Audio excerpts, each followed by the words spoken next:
Bueno, vamos a revisar un poquito en dónde quedamos nosotros con ustedes, que fue fines de diciembre, el último lunes de diciembre del 2019 nos despedíamos y ahí decíamos que volvíamos en febrero o marzo. Bueno, nos estiramos un poquito. Es, digamos, importante en este punto de inicio tenerlo a Fernando Spoliansky, nuestro analista en temas económicos y también en temas sociales, porque él nos va a ayudar a ubicarnos en el tiempo. ¿Cómo estábamos en diciembre del 2019? O sea, ¿cómo dejaba el gobierno, cómo dejaba al país, Cambiemos, cómo recibía Alberto Fernández ese país, cómo estábamos transitando los primeros meses de gobierno de Alberto Fernández cuando ingresamos a esta pandemia? Ese es el desafío. En 15 minutos creo que Fernando lo va a poder resumir y explicar con muchísima claridad. Fernando, bienvenido, buenas noches. ¿Qué tal, Alejandro? Buenas noches para vos, para todos los televidentes y para todo el equipo de allí del canal. Bueno, muchísimas gracias, Fernando. Bueno, más o menos entendiste cuál es la consigna, ¿no? Sí, claramente. ¿Tenés un poco más claro, digamos, en tu memoria de cómo estábamos antes del 10 de diciembre de 2019? ¿Cómo se iba el gobierno de Mauricio Macri? ¿Qué nos dejaba? Bueno, indudablemente que sí, Alejandro,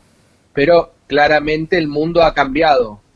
Las circunstancias en que se encuentra el mundo entero, y por supuesto la Argentina no es la excepción, en la actualidad con esta crisis sanitaria que estamos atravesando, producto del coronavirus, indudablemente que afectó absolutamente todas las economías del mundo, ¿no? Más allá de la cuestión de la salubridad, de la salud pública, de lo que significa una pandemia de estas características que hacía muchísimos años que el mundo no sufría. Bueno, por supuesto que tiene una connotación desde lo socioeconómico muy significativa. Y Argentina partía el 10 de diciembre desde el peor de los escenarios, porque la verdad es que hoy la mayoría de los países del mundo están atravesando esta pandemia con una crisis sanitaria muy fuerte, sobre todo en los países europeos, por supuesto inicialmente en China y en Estados Unidos muy fuerte, producto de que no tomaron las medidas desde el punto de vista de la salud pública, quizás con el tiempo que debieron haberlas tomado, y eso significó una cantidad enorme de muertes en el mundo, y Argentina, bueno, tuvo ciertas previsiones viendo lo que ocurría en otras partes del mundo y pudo, quizá en términos sanitarios, adelantarse, anticiparse para evitar una catástrofe sanitaria como están atravesando esos países del mundo. Pero desde el punto de vista económico, una vez superada la pandemia, esos países que tienen sus economías más desarrolladas,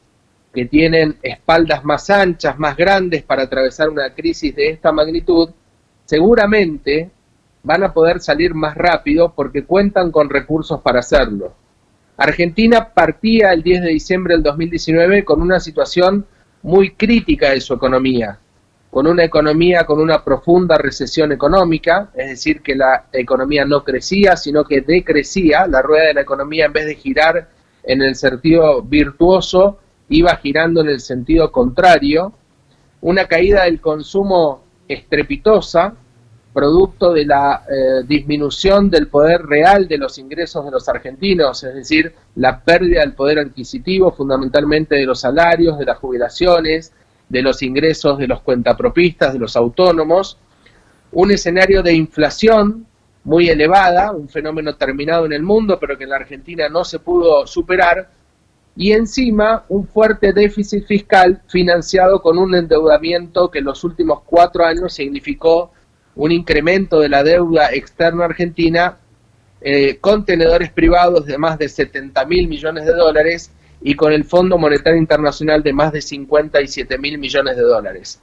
Una fuga de capitales muy significativa, es decir, que los dólares que ingresaron en los últimos 4 años fundamentalmente en la Argentina fugaron prácticamente en la misma magnitud que iban entrando,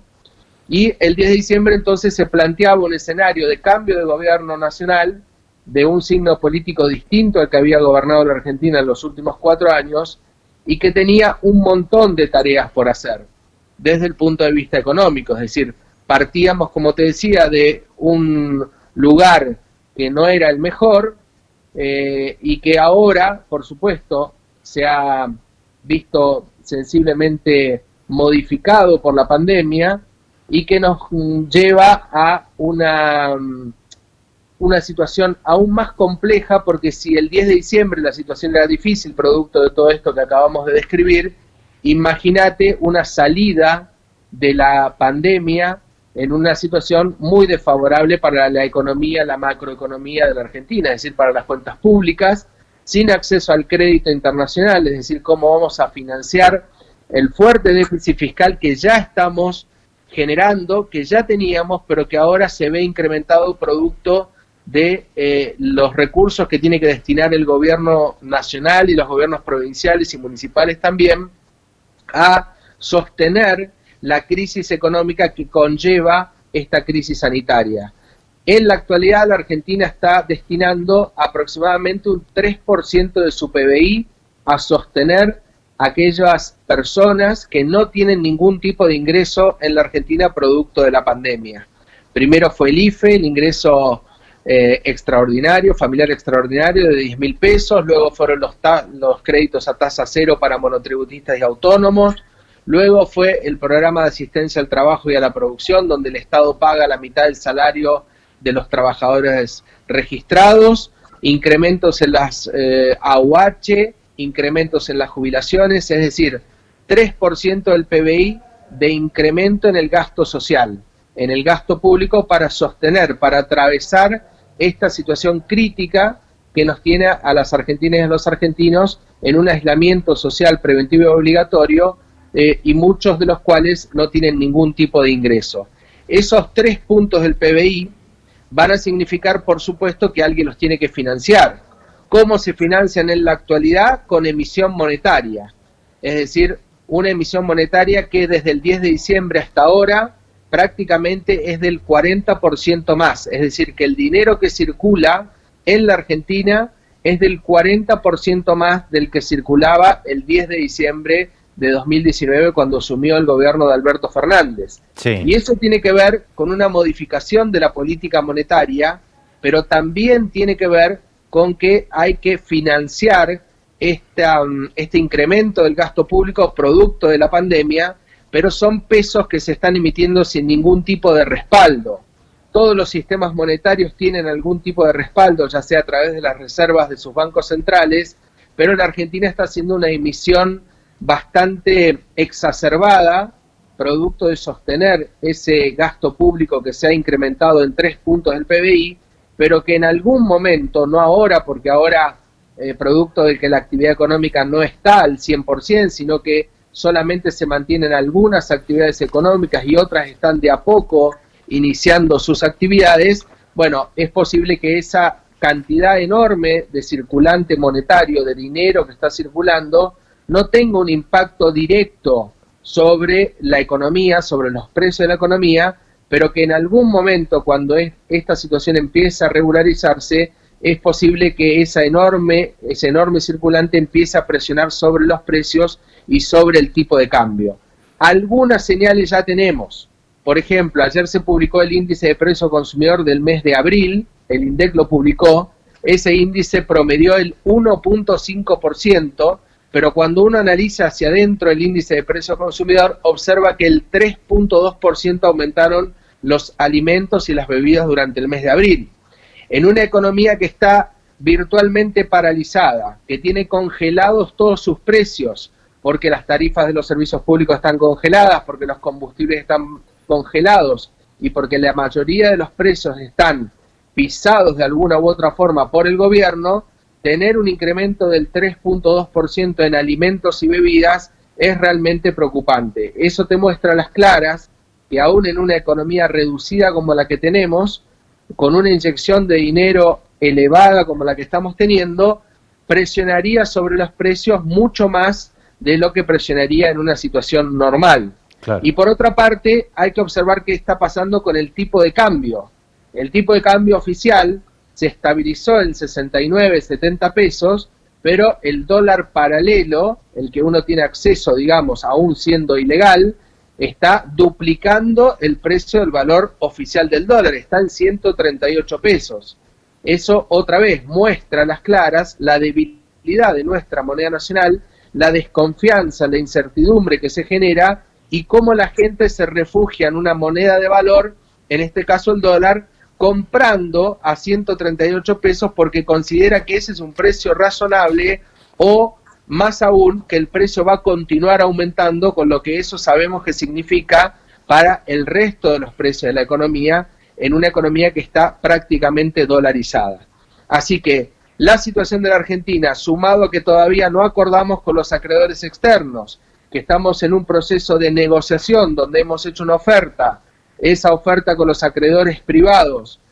la han rechazado, la aceptó muy poca gente y estamos esperando una contraoferta de los acreedores. Bueno, muestra una incertidumbre y una desconfianza en general en las cuentas públicas de la Argentina que pueden, por supuesto, poner en riesgo esta salida de la pandemia, de esta crisis sanitaria que en algún momento la vamos a superar, pero que seguramente la crisis económica va a superar a la crisis sanitaria en tiempo, va a ser más larga, más extensa, pero nos pone en un escenario de fuerte debilidad frente a todas las variables económicas que se empiezan a manejar en la Argentina en el futuro. Fernando, ¿qué consejo le darías vos a las familias que nos están mirando y nos están escuchando, que están, digamos, con esta necesidad de saber con qué se van a encontrar en las próximas 3, 4 semanas o mes y medio? Bueno, Alejandro, pensemos que hay muchísimas argentinos y argentinos que no están teniendo ingresos en estos momentos, sea porque su actividad no está dentro de las declaradas esenciales o porque se encuentran en sus casas sin poder, por supuesto, hacer sus tareas cuentapropistas o autónomas, y por supuesto que eso impide que tengan algún ingreso, y en la actualidad están teniendo un ingreso por parte del Estado, de alguna de las tantas asistencias que ha prestado el gobierno nacional o el Estado a las argentinas y los argentinos. Aquellos que han mantenido sus salarios, muchos de los cuales se han visto reducidos. Ya hemos visto los acuerdos, los convenios que han firmado la mayoría de los gremios de la Argentina, ya sea en el caso de aquí de nuestra provincia, el sindicato de gas y petróleo con una reducción significativa del salario, comercio, gastronómicos, metalúrgicos a nivel nacional con una fuerte reducción del salario que va entre el 25 y el 40%. Eso significa que tienen menores ingresos en cada uno de los hogares, todos los ciudadanos de la Argentina. Eso va a significar, obviamente, tener menos capacidad de compra en el futuro, ¿no? Menos cantidad de pesos te ingresa en tu casa, menos posibilidad entonces de afrontar tus compromisos mensuales, tus gastos normales y habituales. Indudablemente que no es una situación fácil de atravesar. La única recomendación que uno podría hacer ahora es que hay que tratar de sobrellevar esta situación. Por supuesto, primero priorizar las cuestiones de salud, evitar salir, por supuesto evitar todo tipo de contacto, mantener el distanciamiento social, todo lo que ya conocemos, el cuidado que hay que tener para evitar una complicación desde el punto de vista sanitario, y desde el punto de vista económico tratar de sobrellevar lo mejor posible esta crisis que nos toca atravesar. Es decir, adaptar los gastos a los ingresos que uno tenga. Es decir, no endeudarse, por supuesto que no comprar ningún bien durable, no es momento ni de cambiar el televisor, ni la heladera, ni absolutamente nada. Comprar los bienes absolutamente esenciales, los alimentarios, los de vestimenta si hubiera necesidad de hacerlo, pero básicamente productos esenciales. Atravesar esta situación como si fuera una verdadera economía de guerra, Alejandro. Es decir, los países del mundo que han atravesado fuertes situaciones críticas, tanto pandémicas como de guerras, han salido de esas situaciones efectivamente aplicando un término que no es muy agradable, pero que efectivamente ocurrió muchas veces en la historia económica del mundo, que tiene que ver con los procesos posguerra, y por eso que se denominan economías de guerra, donde uno efectivamente destinaba los ingresos que tenía solamente a las cuestiones esenciales, a cubrir las necesidades básicas y esenciales del ser humano, sin hacer ningún tipo de gasto ni de inversión en este momento. Es momento de cuidar los recursos, de destinarlos exclusivamente a satisfacer necesidades básicas, prioritariamente las alimentarias, desde luego, a cuidarse desde el punto de vista sanitario y a tratar de sobrellevar lo mejor posible esta crisis. Fernando, muchísimas gracias. Buenas noches. Gracias, Alejandro. Buenas noches. Fernando Spoliansky, aquí en Código Urbano. Vamos a una pequeña pausa y ya venimos con nuestro próximo entrevistado.